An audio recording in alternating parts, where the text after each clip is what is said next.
అదరహో పంబన్ రేపు శ్రీరామనవమి సందర్భంగా తమిళనాడులో పంబన్ రైల్వే బ్రిడ్జ్ ప్రారంభోత్సవం జరగనుంది. దాన్ని ఓపెన్ చేసి జాతికి అంకితం ఇవ్వబోతున్నారు ప్రధాని మోదీ. తమిళనాడులోని రామనాథపురంలో ఈ కొత్త బ్రిడ్జ్ నిర్మించారు. పంబన్ రైల్వే బ్రిడ్జ్ దేశంలోనే కాదు ప్రపంచ వ్యాప్తంగా ఫేమస్. ఇది తమిళనాడు ప్రధాన భూభాగాన్ని రామేశ్వరం ద్వీపంతో కలిపే బ్రిడ్జ్. అదే సమయంలో నౌకలు వచ్చినప్పుడు వాటికి దారి ఇచ్చేలా అది ఓపెన్ అవుతుంది. అయితే ఇది కట్టి 100 ఏళ్లు దాటిపోవడం, దీని జీవితకాలపు దాదాపు పరిసమాప్తం అవడంతో పంబన్లో కొత్త రైల్వే బ్రిడ్జ్ను నిర్మించారు. దీని ప్రత్యేకతలేంటో ఇప్పుడు చూద్దాం.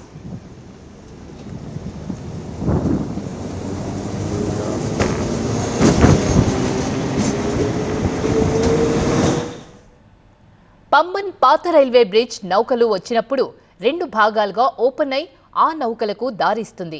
అయితే ఈ కొత్త రైల్వే బ్రిడ్జ్ మాత్రం నౌకలు వచ్చినప్పుడు లిఫ్ట్ లాగా పైకి వెళ్తుంది. శ్రీరామనవమి రోజున మధ్యాహ్నం 12:45 పంబన్ నుంచి రిమోట్ నొక్కి వంతెనను ప్రధాని మోదీ ప్రారంభిస్తారు. ఆ తర్వాత రామేశ్వరం నుంచి తంబరానికి ప్రత్యేక రైల్ పరుగులు తీయనుంది. అనంతరం ఓ కోస్ట్ గార్డ్ షిప్ ఈ బ్రిడ్జ్ కింద నుంచి వెళ్తుంది. రామేశ్వరం ద్వీపంలోని ఈ పంబన్ ప్రాంతానికి రామాయణ ఇతిహాసంతో కూడా సంబంధం ఉంది. రామేశ్వరంలోని ధనుష్కోటి నుంచి రామసేతును వానరుల సహాయంతో శ్రీరాముడు నిర్మించాడని రామాయణం చెబుతోంది. అలా మన సాంస్కృతిక వారసత్వానికి కూడా పంబన్ వంతెన ఓ వారధిలా ఉంది.